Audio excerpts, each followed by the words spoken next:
En Memorias que Perduran de hoy vamos a tener una grata entrevista con un apasionado por el idioma quechua. Él nos cuenta que ha aprendido paralelamente el quechua y el castellano a nivel familiar.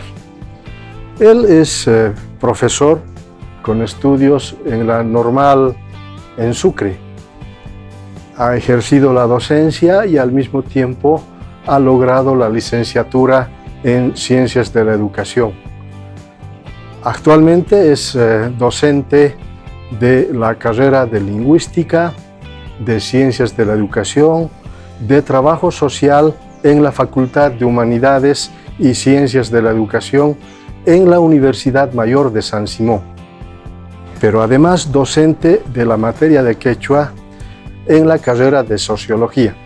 Aclarar que ahora la carrera de Sociología corresponde a una facultad, la Facultad de Ciencias Sociales, también de la Universidad Mayor de San Simón. Estoy hablando del profesor licenciado Raúl Arnés, con quien vamos a tener una conversación para conocer esta faceta de vida, esta semblanza de vida que ha desarrollado a lo largo de los años. Y chapis chiquitata quechuapi parlarisun. Kusikuni tata Raúl kaiman hamushaikimanta. Napaikuiki. Pachi Constantino Nogapis Napaikuiki, Kusisga, Imatachos Tapurita Monoanki, Causa Inimanta, Yachas Jaimanta, Yachachi Noga Tukuisongo, Willaris Haiki. Parlarisun. Kunam parlarisun castellanupi. Ya. Icha Kawakuna, Mana Yachan Kankucho, y Matachos ni Sánchez, que hay programa Yoxin Facebook, Chantapis YouTube. Bueno, decía que el programa se difunde en Facebook y se difunde también en YouTube. Y es probable que los internautas que estén en el extranjero no sepan de qué estamos hablando. De todas maneras, bienvenido Raúl y tu saludo inicial a la gente internauta que ve Memorias que Perduran. En primer lugar, quiero agradecer aquí al amigo, colega Constantino Rojas. Él es un colega que permanentemente está haciendo memorias, averiguando de la gente que se preocupa más que cualquier otra cosa de la educación y formación de nuevos profesionales. Por consiguiente, yo agradezco y estoy dispuesto a que la gente vea cuál es la realidad de un profesor, cómo vive, cómo se forma y para qué y con qué interés. Decías, Raúl, que habías nacido en Laguna del Carmen, en Punata. Si nos pudieras reflejar un poco el contexto en esos años de tu nacimiento. Bueno, yo nací en la comunidad de Laguna Carmen, al sur de San Benito, que pertenece a Punata. Cuando yo tenía más o menos 5, 4 años uso de razón, mi padre nos decía que deberíamos hablar con él el castellano y con mi madre quechua. Entonces yo desde mi niñez he sido bilingüe funcional, apasionado pero por la lengua, por descubrir más que todo la gramática, los sufijos, por qué una palabra, una raíz lleva tantos sufijos y cada sufijo hace que cambie el significado de la palabra. La lengua quechua es demasiado dulce. Por esa razón, entonces, yo estaba enamorado desde que tenía uso de razón de la lengua quechua. Cuando fui a la escuela Punata, no tenía problema, hablábamos quechua, castellano. Pero mi padre era falangista. Cuando la revolución del año 1959 entre Clisa y Ucureña, a mi padre, el señor José Rojas, Pedro Pablo Bautista y Gregorio López los grandes dirigentes del lado de Punata, Dirigentes MNRistas, antiguos, Jorge Solís, buscaban a mi padre para matarlo, porque no obedecía al sindicato de la comunidad. Y mi padre dijo, por influencia de otra profesora tía que se llamaba Toribia Arnés, una profesora que había trabajado muchos años con algunos profesores de mérito, con Francisco G. Prada y muchos otros. Y a mi padre le dijo, bueno, Raúl Macario, tienes que llevar a los hijos a Cochabamba, no a Punata, a Cochabamba.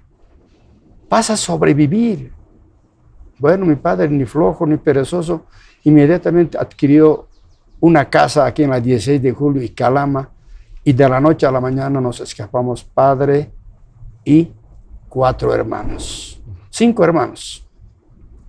Yo mayor de 12 años, mi padre oculto vivía en el cielo raso, bajo el tumbado, porque venían cada rato a buscar los MNRistas. ¿Ya? Pasaron algunos años, un año más o menos después que vinimos. Yo llegué a la escuela Wilger Rodríguez, a 5º curso de primaria. Allá había un profesor que andaba con su pedazo de rama de eucalipto. Al alumno que se portaba mal le daba pues su latigazo, peor que en una cárcel, un castigo físico terrible. Yo a los pocos meses que he estado me convertí un chico popular, dinámico, juguetón, bromista.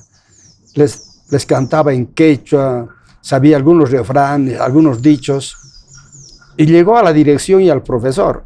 Y en el recreo estuvimos jugando con cachinas.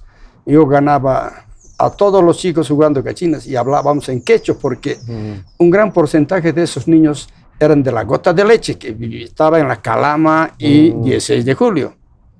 Y me intentó darme en mi cabeza el profesor y me rajó aquí en la frente una brecha. Y yo, niño caprichoso, me dejé chorrear la sangre a todo mi guardapolvo. Entonces, en ese momento el director me dice, vaya a lavarse. Yo dije, no me voy a lavar. Y el profesor que me hizo la herida me dice, venga a hablar. No. Me entró el capricho y me salí por una rejita, no pasaba de 1 metro ahí en la puerta, era una casa antigua, vieja. Me salí y me fui a buscar a mi tío Alfredo Arnés y Arturo y Raúl Arnés. Para entonces ellos eran ejecutivos de la Federación de Estudiantes de la Universidad. Yo llego a la puerta, en la 16 de julio también vivían ellos, y sale Arturo, que ya estaba a punto de egresar de Derecho, y me, ¿qué pasa, hijo? Me dice, y le cuento, y vamos a la escuela, y allá hacen el escándalo. Y mi primera respuesta ante tanta recriminación del director y de los profesores, yo le dije, yo voy a ser profesor de esta escuela, y voy a ser director, pero jamás voy a hacer daño. Y, por último, voy a enseñar quechua. Entonces, desde aquel día, mi preocupación y mi anhelo era aprender quechua, descubrir todas las palabras habidas y por haber. Bueno, pasó eso, ya no hablaba mucho, pero sin embargo, en los recreos, cuando yo ganaba las cachinas, tocaba el timbre, el patio era pura tierra, todas las cachinas o las bolas que ganaba, hacía la chauchita. Y no les gustaba eso a los profesores porque en la tierra, por agarrar una de ellas, se revolcaban, se ensuciaban. Y siempre era el alumno conocido y no había un día que no me llamaba la atención, que no debería regalar, formar, otra manera de regalar. Pero para mí, mi satisfacción y mi alegría era botar hacia arriba, el que recogía, ¿no? Así pasé mi escuela a nivel primaria. Y Raúl, el venir de Laguna Carmen a Punata y luego de Punata a la ciudad, ¿ha significado cambios? Evidentemente, porque en Laguna Carmen yo hice primero de primaria. Después Fui a Punata, que son casi 6 kilómetros, y la escuela en Punata para entonces, la escuela Andrés María Torrico recién se fundó, porque solo habían 2 escuelas, Sucre y Bolívar. Se partieron por falta de aulas y espacio físico.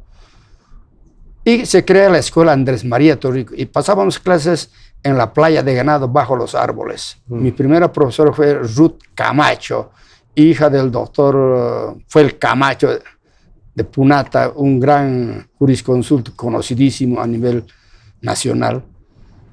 Y entonces, allá no era para mí problema aprender a leer en español. Siempre era fácil para mí. Pero sin embargo, cuando llegamos a tercero de primaria, mi profesor Bonifacio Fuentes de Romancalli, un día de eso en un examen, yo siempre sacaba buena nota un día, pero él quería hacerme caer. Y me dijo, vas a escribir oraciones con sujeto sobreentendido. Profesor, no sé, si todavía no he entendido bien ni quechua ni castellano, usted me pregunta una oración con sujeto sobreentendido. Y me dio un cocacho que hasta ahora me sigue doliendo. Y por eso aprendí la gramática, pero por todo lado. No solo en quechua, también en español. Algunas veces hay momentos en que nosotros, los que enseñamos otra lengua, mezclamos. Hay momentos en que el quechua hablante primero te ustea, luego te tutea, luego ya te putea, como popularmente decimos. Esa es la confianza que hay en muchos quechua hablantes cuando vienen del altiplano, así. Y vine a Cochabamba, y justo también a un colegio que se funda ese año, el Colegio Nacional Junín. En el Colegio Nacional Junín estaba hasta quinto. Al quinto año mi padre me obliga, dice, bueno, vos tenés que ser militar, hijo. Y me voy al colegio militar, he estado 3 años, 8 meses, y... Ya, pero casi a concluir la formación militar. Claro, ya estaba. ¿Y qué pasó? Teníamos que viajar a Panamá, a hacer curso de cóndores especial. Y yo no había, ese día, me descuidé llevar mis pañuelos. Y estaban revisando la indumentaria, cómo deberíamos comportarnos allá en Panamá, etcétera, ¿no? Y salí solo con un pañuelo y me llamó la atención y dije, el colegio militar y 3 años se van al diablo. Retorné de allá y me encuentro con un pariente, Francisco Vargas Arnés, que era director aquí por Liriuni, y me dice, ¿qué estás haciendo ahora, Raúl? Era mes de agosto. Estoy jugando todos los días pelota de mano, me estoy ganando la vida. Y me dice, ¿por qué no vas estos meses? Necesito un profesor, no hay. Y me lleva a una comunidad cerca a Morochata o Independencia, ese camino, una comunidad llamada San Miguel.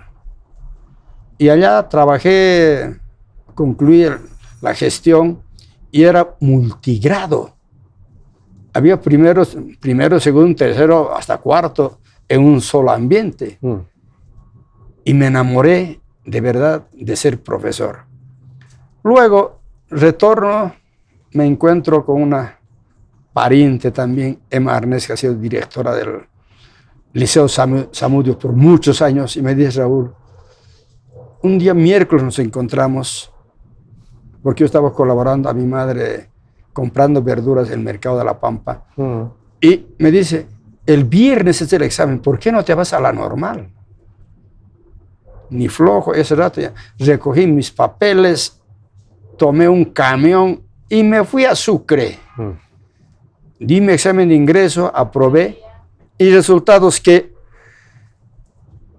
mi problema ha sido, en ese momento no tenía dónde vivir, pero mis compañeros ya egresados estaban trabajando en el cuartel, y fui a vivir en el cuartel.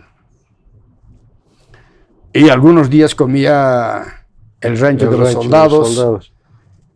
Viví unos 5 a 6 meses así. Luego me conocí en una reunión con el sacerdote Máximo Clemente Maurer. Y me dice, Raúl, vas a ser administrador de un comedor que había para estudiantes de pocos recursos, especialmente hijos de mineros.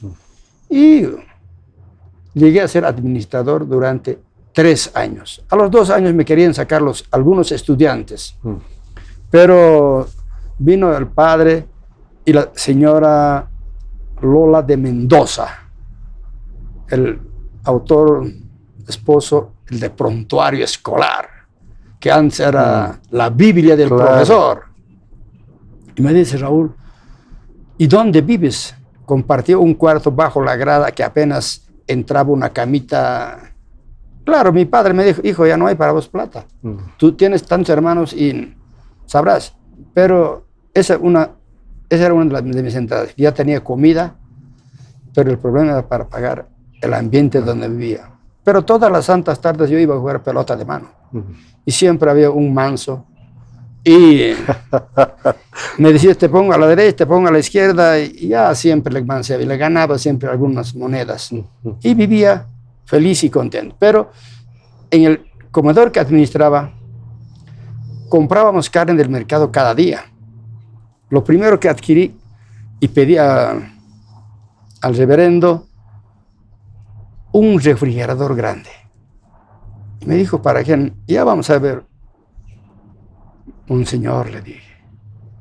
Y comprábamos, tenía 2 amigos, seguidores, bien pobres, uno de Potosí de apellido Santibáñez y otro no recuerdo en el momento.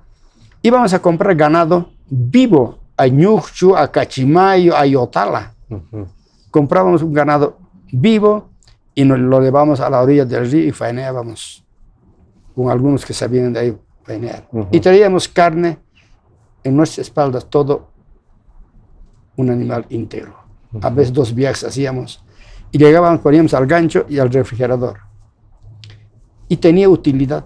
¿Vendían la carne? Claro, yo lo vendía al comedor. Oh, ya. Yo vendía al comedor la carne. O sea, traía una vaca entera y me duraba pues un mes. Lo congelábamos ahí. Y después nos faltaba plata para comprar querosén. Teníamos unas cocinas mineros a gota de querosén.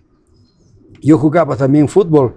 He jugado en Club Junín y petrolero también de Sucre. Y me conocí con un ingeniero Moreira, que ha sido piloto de Barrientos, etc. Cochabambino, que tenía su fábrica de mosaicos en la Antesana y Calama. Y este señor, como jugaba fútbol, me dice, ¿qué ayuda quieres?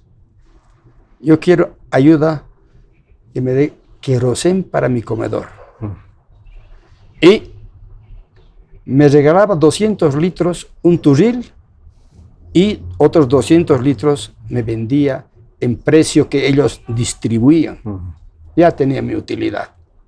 Para 6 meses, 400 litros alcanzaba. Y así empecé a vivir y estudiar. Pero la vida de estudiante de normal creo que es la mejor etapa. Conoces gente de todo lado, conoces cómo uno aprende a enseñar, cómo, dónde y cuándo aprende uno a enseñar. Para entonces tenía profesor Cabrera, el profesor que ha muerto en La Paz durante el doctor Paredes, profesor de lenguaje. Él es el que nos decía que la mejor herramienta de un profesor es la expresión oral y escrita. Profesor que no tiene esa herramienta, mejor debe ser adquirir otra profesión. Entonces, esos mensajes. Don Alberto Borges, mi profesor de psicología, que ha sido gran hombre de teatro, de tabla, como se dice, ¿no? Porque hay en varias películas, hay en Pueblo Chico, el que baila el bailecito, todos esos, los profesores, eran mis grandes amigos. No parecían mis colegas, parecían mis grandes amigos. ¿Por qué? Porque yo estudiaba, sacaba buenas notas, alumnos que tenían problemas ayudaba en el comedor, y así. Y al margen de eso, llegó del Ministerio de Educación beca para los estudiantes. También tenía mi bequita. Bien. Entonces, así concluí la carrera en 1974 y empecé a trabajar un 3 de mayo en el colegio José Melchor Cuadros en Vinto. En Vinto. Entonces, la entradita de Apairumani eran unos cuartos bajitos y hemos construido, pues, gracias al prefecto Miliboy Eterobis Matenda, quien nos regaló madera, algunas cosas, pero nosotros, los profesores, hemos pisado barro para hacer adobe. Para construir aulas. Ajá.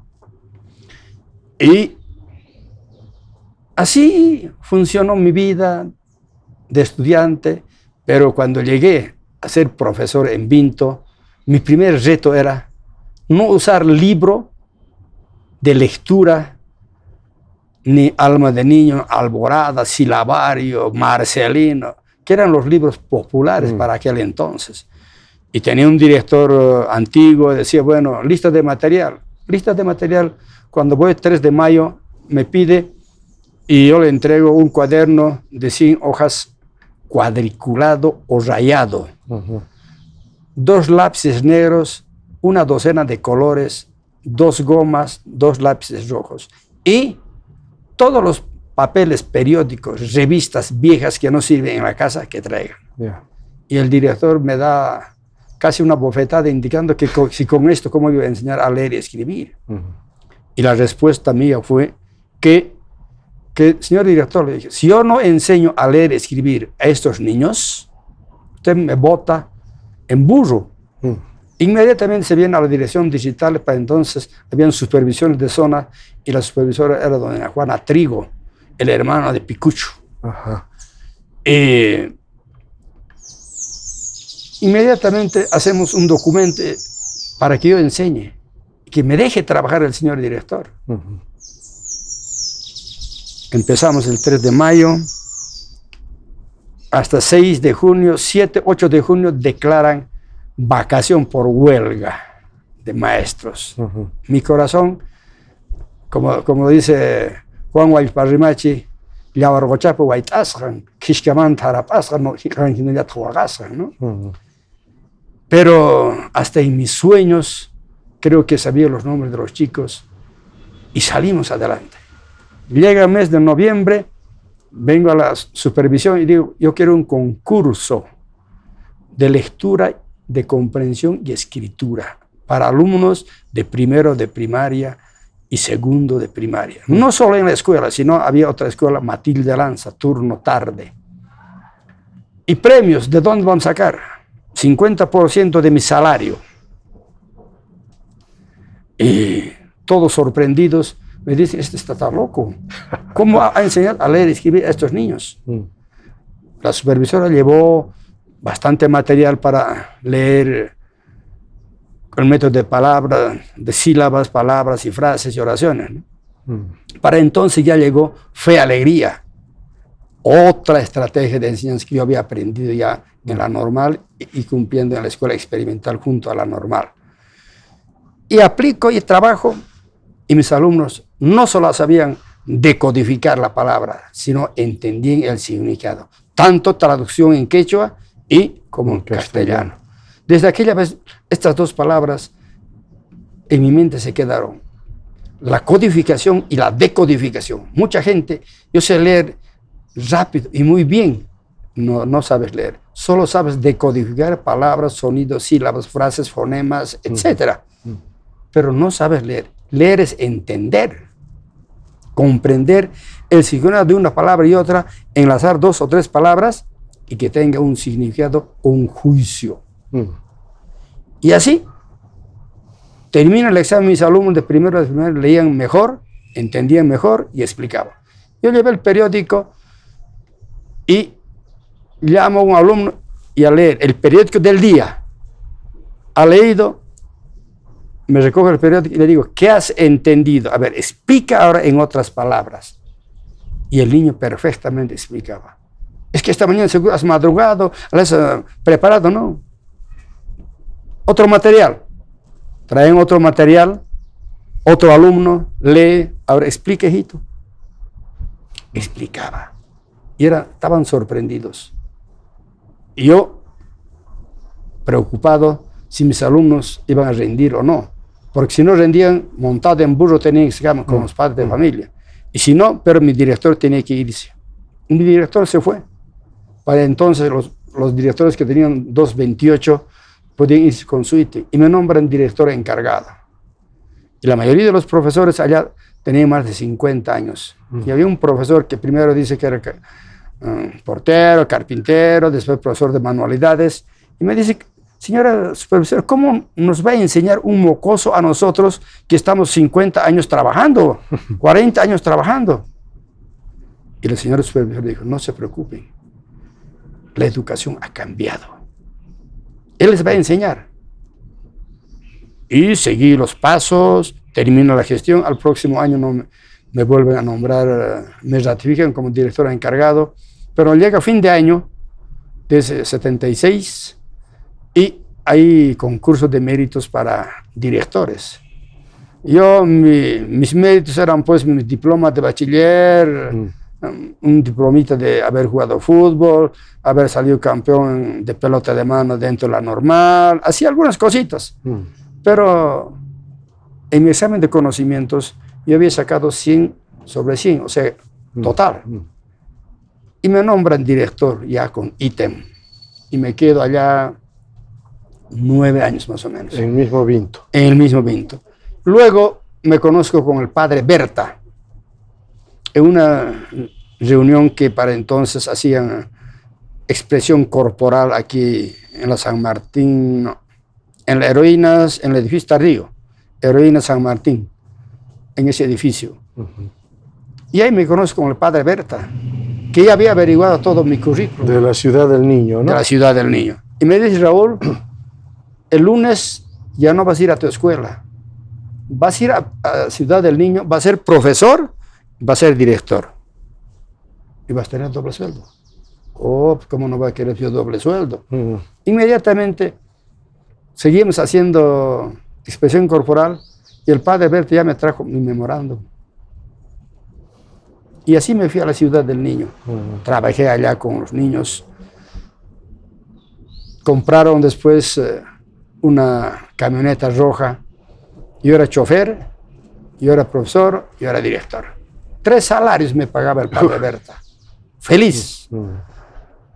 Bueno, pasaron los años y ya estaba terminando mi carrera de pedagogía. Y hago mi tesis sobre drogadicción de los niños de la calle. Y llega el golpe de García Mesa. Y llega de rector el señor Vera, el coronel Vega. Juan Vera, antes. Claro. Tenía que defender ese viernes y miércoles, jueves, el golpe de Estado. Y no defiendo. 2 años se paraliza la universidad. Después retorno, me dicen su trabajo no sirve. La primera decepción. ¿Y por qué estudié pedagogía? Tenía más hambre de aprender del proceso de la enseñanza y aprendizaje. Después, cuando empiezan las clases en la universidad se regularizan, me dicen eso, decepcionado salgo. Y me piden que rehaga otra modalidad de titulación. Y a la salida me encuentro con un estudiante que había sido de Derecho, que había estado trabajando en el Ministerio de Educación. Y me dice, yo un poco mayorcito, de vigor, siempre estaba yo, me dice, ¿no sabe quién hace tesis? ¿Quieres tesis? Le digo, sí. ¿Y cuánto pagas? Se me iluminó. Me dice, yo pago tanto, acordamos. He agarrado mi tesis, he modificado la parte estadística, algunas cositas, en menos de 3 meses, buena utilidad. Lo vendí mi trabajo. Y no podía hacer para mí. Pero no me arrepiento porque después de vender eso, me dediqué a hacer tesis para economía, para derecho, hasta para propia pedagogía. He hecho varias tesis así como tutor externo, pero que yo hacía y directamente llevaba a su tutor y todo salía muy bien y me ganaba. Y así empecé mi vida. Cuando termino, lo dejé. Y después de ahí, mi esposa me dice, Raúl, haz tu tesis. ¿Hasta cuándo? Y un domingo de sale la primera convocatoria para PETAM. El programa de antiguos alumnos antiguos no titulados. No titulados, sí. Y voy a la universidad y me dice, tanto cuesta y puedes hacer. Ni flojo, ni perezoso, como yo había ganado haciendo otras cosas. Me he metido ahí pues, y rápido. Y terminé la carrera de esa manera. Hasta ahí tranquilo. Luego, yo trabajaba, después de la Ciudad del Niño, me vengo a trabajar a programa Amanecer. Con la madre Estefanía, ¿no? Estefanía Esperanza, sí. Y como ya antes había hecho mi tesis sobre eso, me llevan ahí de profesor, que aquí atrás en la antesana funcionaba, frente a la Escuela de Armas. Ahí funcionaba, ahí hemos estado trabajando, más de profesor, buscaba medios para tener más, porque mi padre me dijo, hijito, los militares ganan bien, los abogados ganan bien, tu hermano dentista, tu hermano médico, tu hermano abogado. Vos vas a ser profesor. Los profesores son pobres. Esperan el sueldito del mes que no les alcanza. No, papi, le dije. Yo voy a tener más plata que mi hermano médico y mi hermano abogado, pero trabajando. Con honradez, con cariño, con amor. ¿Y con quién? Con niños. Voy a enseñar al que no sabe. Especialmente al quechua hablante. Y así. De ahí, con la hermana Esperanza trabajo casi 8 años. Y ahí me conozco con una hermana también de sordomudos. Y dije, yo voy a probar. Me fui a la escuela de sordomudos a trabajar. Qué lindo es trabajar con niños sordomudos.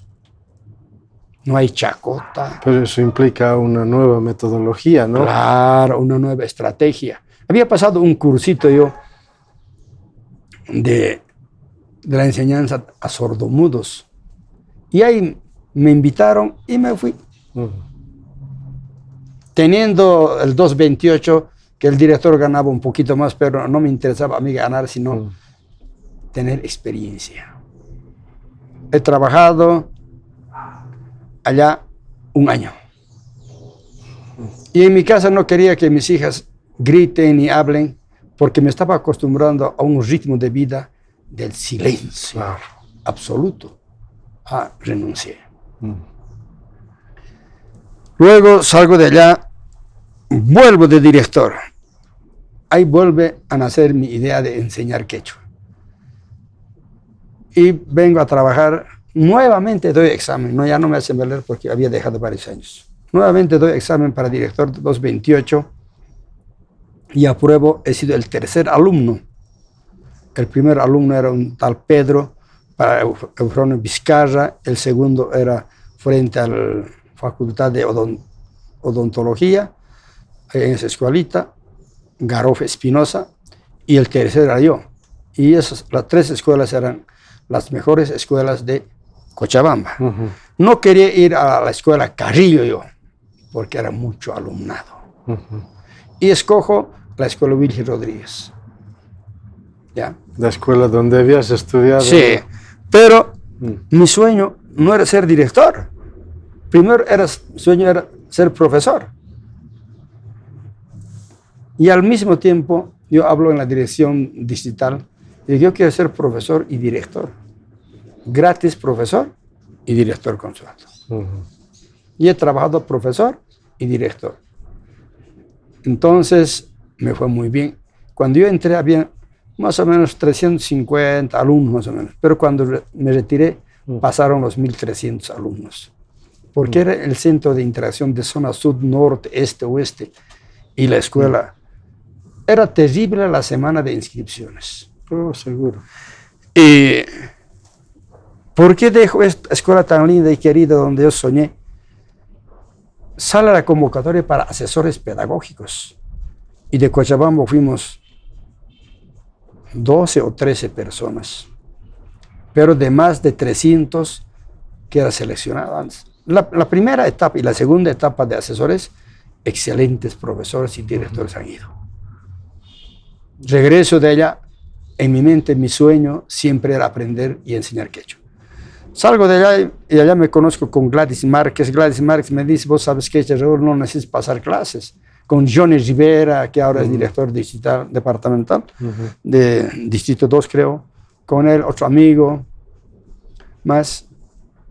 Terminamos la carrera y yo solicito trabajar en Ragaypampa.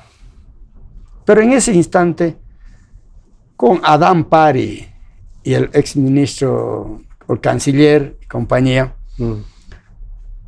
charlamos y hay una beca para Perú, para aprender quechua. Oh, me interesaba aprender que otra cosa que ganar. Y nos declaran en comisión con el sueldo que teníamos de director. Me voy allá con ellos, fuimos 5, terminamos 3, porque allá la presión era altísima. Y teníamos todo, una beca con todo.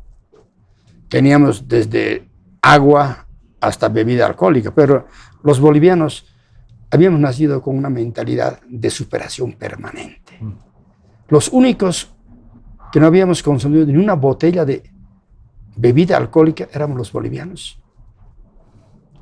Porque los colombianos, peruanos, ecuatorianos, argentinos de Salta, eran los más consumidores de bebida alcohólica.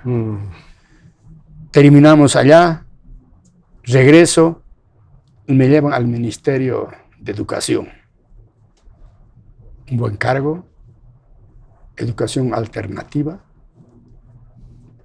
director de educación alternativa. Pero cobro primer sueldo, no me dice nada. Cobro el segundo sueldo, viene una persona y me dice, tiene que dar pues para el mantenimiento del partido. Ustedes me han dado de pago. El cargo, ustedes se han ganado, no, yo no voy a dar. Si quieren, me retiran. Y me vengo, dejo el cargo, vuelvo a Cochabamba y me voy directamente a la dirección digital y allá me dan Ragaypampa. Me voy a Ragaypampa a aprender mi quechua soñada. Pero no solo hice de asesor pedagógico, también trabajaba en UNICEF como médico, en una ONG Médicos Sin Frontera, como intérprete, porque había médicos que no sabían nada de las partes del cuerpo. Y allá en las comunidades de Ragaypampa no hay una mujer que no haya tenido menor a 10 hijos vivos, hasta 18 hijos, algunas familias habían. Entonces, ellos no podían explicar en castellano, eran quechua hablantes y me contrataron. Y ganaba igual que un médico. Pero mi trabajo era sábado, domingo y las noches. De día salía, me compraron una moto y trabajaba 20 días con ellos y la semana hacía el informe y la paga era buena. Buena era la paga. Y también trabajaba a este otro lado como asesor pedagógico. Y Raúl, ¿cómo surge después tu vinculación con San Simón? Después de ese retorno y de Ragaypampa me traen a Tarata. En Tarata tenía un director distrital que había sabido vender cargos. Y le procesan, y yo, asesor y director distrital. Y llegaba a la casa un poco aburrido y mi esposa me dice, Raúl, te vas a jubilar. No, le digo, no hay plata, ¿cómo vamos a vivir? No. He averiguado, el doctor Cáceres, profesor, que es abogado hacía trámites de jubilación. Dame $100 y te vas a jubilar. Pensé que era broma de mi esposa por no verme cansado y aburrido cuando llegaba a las 4, 5 de la tarde, a veces 7 de la noche, cuando había problemas, reunión, etc. Y cuando llega mi jubilación, con reducción de edad, bueno, no me arrepentí, le agradecí a mi esposa, pero he trabajado 3 meses más. En octubre llega mi jubilación y hasta enero he trabajado. Y felizmente me dieron esa vez un memorándum, porque ahora estoy haciendo mis papeles para la jubilación. Y aquí me han observado, pero he ido al Ministerio de Educación con toda la documentación y no me han jubilado. Solamente me han hecho pagar un salario, un sueldo de más había cobrado. Cobraba asesor y director distrital. Pues. Yeah. Después de ahí, de Tarata, vengo aquí jubilado y estaba trabajando como director en el Colegio Pablo VI. Y un domingo leo el periódico, yo siempre, todos los domingos compro periódico, Opinión y Tiempos. Y ahí dice, requieren un profesor de quechua. Para entonces estaba como decano, director, así, el doctor Gordillo. Estuvimos pasando clases en economía. De economía nos sacan a puntapié y nos hemos venido agarrados de nuestros sillitas a derecho. Y de derecho nos hemos ido pues a la calle La Paz. Y el doctor Gordillo no quería que entre como docente porque tenía un pariente muy afín que quería que sea docente. Pero los estudiantes en mi práctica de aula han dicho, señor, queremos al señor Arnés. Queremos él y él. Eso fue día jueves. Y viernes en la mañanita me llama el doctor Gordillo y me dice, quiero ver para el día lunes tu texto. Yeah. ¿Qué quería? Quería eliminarme de alguna manera. Pero yo, acostumbrado a leer y escribir, trabajé viernes toda la tarde, sábado, domingo, lunes a las 4 de la tarde llevé mi texto. Y me dijo, usted ya tenía, ¿no? Posiblemente hay muchos errores. Y me dio un abrazo y me felicitó. Y desde aquel día trabajé 2 años primero a contrato, a plazo fijo, que no me han reconocido. Pero eso era en septiembre, octubre más o menos, segundo semestre. Y después de ahí se publica otra convocatoria para lingüística. Voy a lingüística, habían 2 peruanos, ni un boliviano no había. El único era yo. Y les gano. Ya tenía más horitas. El Gordillo, antes de eso, me quita un grupo. Eso en sociología. En ¿no? sociología. Me quita un grupo, había Quechua 1 y Quechua 2. Me quita para dar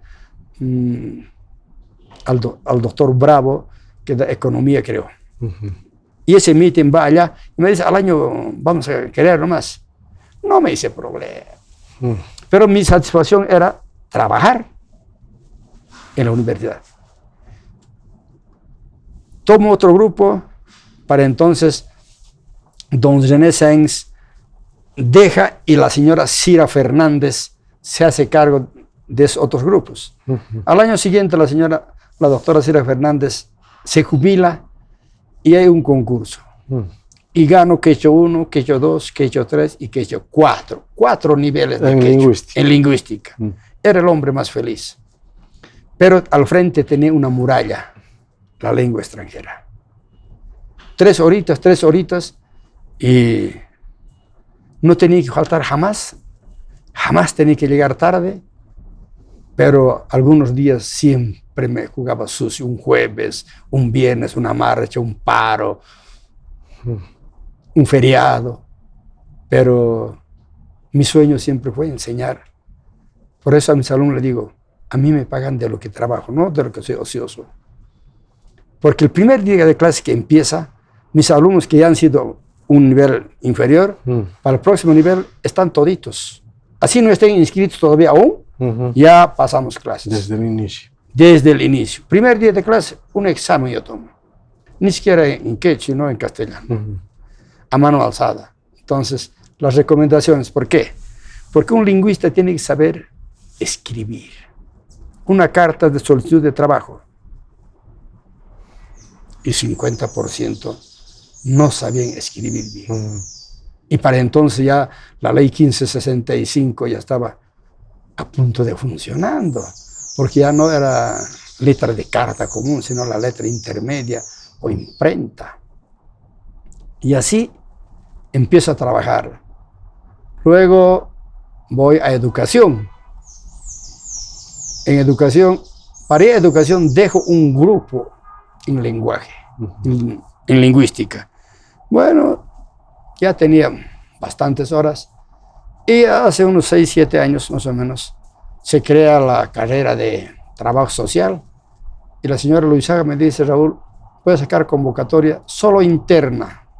Me presento en mi tribunal, doctor Pedro Plaza, no siguen más, ha venido. Aprobé y así completo mis horas a tiempo completo.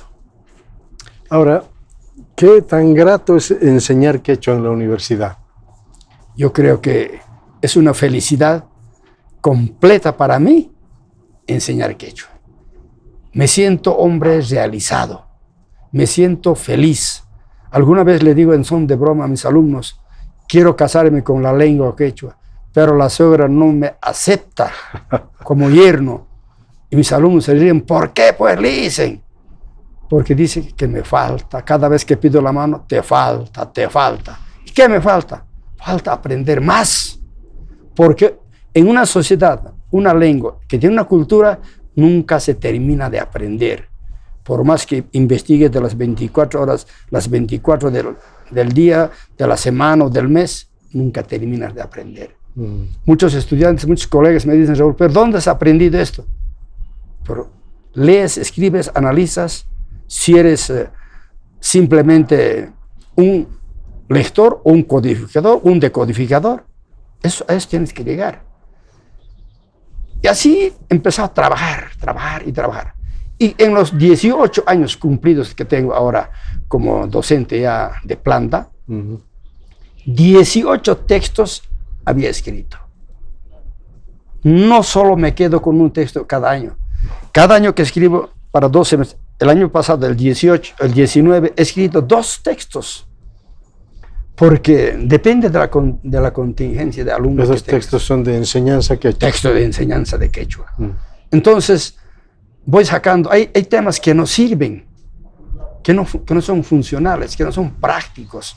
Entonces, ¿qué necesita aprender el estudiante para hacer la interacción comunicativa en la lengua que estoy enseñando? Busco lecciones. Para hacer mis textos, generalmente yo agarro algunos textos de lenguaje castellano. Para eso, Carlos Alberto, un gran profesor para mí, me dice: Raúl, esto estoy enseñando, ¿qué te parece? Yo agarro de extracto y lo convierto en quechua. La columna vertebral para mí, para enseñar a los castellanos hablantes, tienen que saber bien el castellano. Y luego pasamos. Y así voy haciendo. Ahora, por ejemplo, vamos a hacer en sociología curso intensivo de quechua de 8 horas semana. Entonces estoy planificando, ya he empezado esta madrugada a hacer ya mi texto.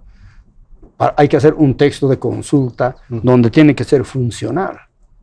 Estoy haciendo para que estos jóvenes de sociología, al terminar la carrera, estén preparados para hacer la interacción comunicativa. Porque cuando estos jóvenes pasan quechua, generalmente ahora estamos pasando clases, hasta ahora hemos pasado clases de quechua en primer semestre, donde hay 80, 70 alumnos en cada grupo.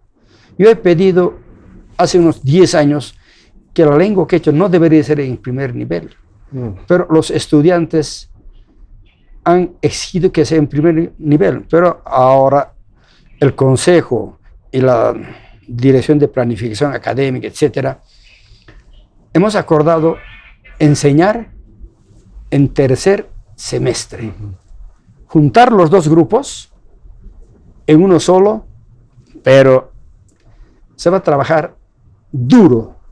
Es el último reto que tengo para enseñar. ¿Por qué?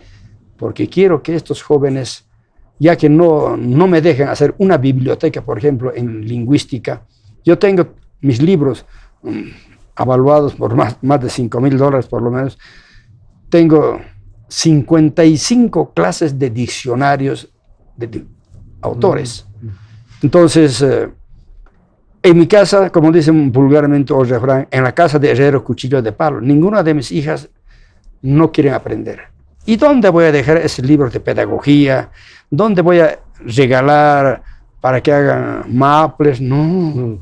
Entonces yo hablé con Pablo Rojas y queremos hacer una biblioteca en el cuartito pequeño de la asociación, netamente área científica de lenguas originarias. Entonces, estamos en eso. Quiero terminar la carrera de profesor, no sé cuándo, pero todavía aún no me siento cansado, tengo ganas, tengo fuerzas, etc. Una temporadita estaba a punto de lanzar la toalla, porque los ojos me estaban jugando sucio. Pero el doctor me dijo, esto se soluciona. Y me operaron y estoy feliz. Veo 100% sin lentes, porque me han puesto lentes intraocular, me han operado de catarata. Y leo tranquilo 1 hora, 2 horas sin lentes, pero debo usar lentes por el problema del reflejo. Claro. Y así fue la universidad.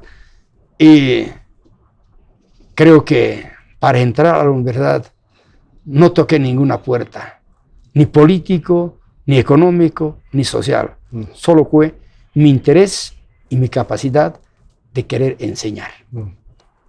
Raúl, quiero agradecerte por esta entrevista y pedirte tu despedida de los internautas que ven Memorias que Perduran. Yo quiero agradecer en primer lugar a Dios por darme esta salud, esta sabiduría y este recuerdo que tengo desde mis 5 años. Puedo relatar, yo creo, todo en quechua y en castellano. Y en segundo lugar, agradecer aquí al colega Constantino Rojas, porque él es otro de los promotores que anda buscando gente que tiene alguna ascendencia en la cultura, en el proceso de enseñanza-aprendizaje y también que no muera la lengua quechua. Por eso en la facultad y en todo lado, con todos mis colegas, yo trato de hablar en quechua y en todos los compañeros que están en el mundo exterior, España, Estados Unidos, Alemania, etc., si saben hablar quechua, enseñen a sus hijos. Y puedo dar otra recomendación a todo padre y madre de familia: enseñen a sus hijos por lo menos a decir ayacama, minchacama, cama, y no digan en quechua chao. Eso no es funcional. Hablemos nuestra lengua, nuestra cultura. Por eso la lengua quechua es dulce, misqui. Por eso no hay esa palabra como en castellano, por favor. Solo hay un sufijo que dice ri, mi curio, munaricuay, ámame por favor. Entonces, por eso agradezco y pido nuevamente que toda gente que sabe hablar quechua enseñen a sus hijos, hablen en quechua, hablen en castellano. Cuanto más lengua saben, tienen más cultura, más conocimiento, porque no solo se aprende la lengua como tal, se aprende con su cultura, con su historia, con su geografía, con sus costumbres, con sus tradiciones y su música. Canten, bailen en quechua también. Gracias. No capis kusisqa qhipakusani. Pachi Cachum. Tinkunakama. Pachi, Tata Constantino, Pachi, Raúl, Pachi. Amigos del programa, llegamos al final de esta grata entrevista con el profesor licenciado Raúl Arnés. Nos dijo que nació en Laguna Carmen, estuvo en Punata, vino a la escuela y al colegio a la ciudad de Cochabamba. Desde pequeño fue forjando esta necesidad de apoyar el proceso de enseñanza del quechua. El quechua diríamos que es su pasión. Actualmente es docente de la Universidad Mayor de San Simón en la Facultad de Humanidades y Ciencias de la Educación, en la carrera de Lingüística, Educación, Trabajo Social, pero también en la Facultad de Ciencias Sociales, en Sociología, donde empezó su actividad académica para ir cultivando, para ir enseñando el quechua, de modo que este idioma no se pierda y que ojalá las autoridades sigan brindando apoyo para que la cultura quechua no se muera y la cultura quechua perviva de aquí para adelante. Y eso depende de nuestras autoridades, depende de la escuela, del colegio secundario, de las propias universidades que deben ir ofreciendo estos espacios de formación académica para que el idioma no se muera y el idioma siga perviviendo a través del tiempo. Amigos del programa, grato haber estado con ustedes. Será hasta la próxima. Hasta pronto.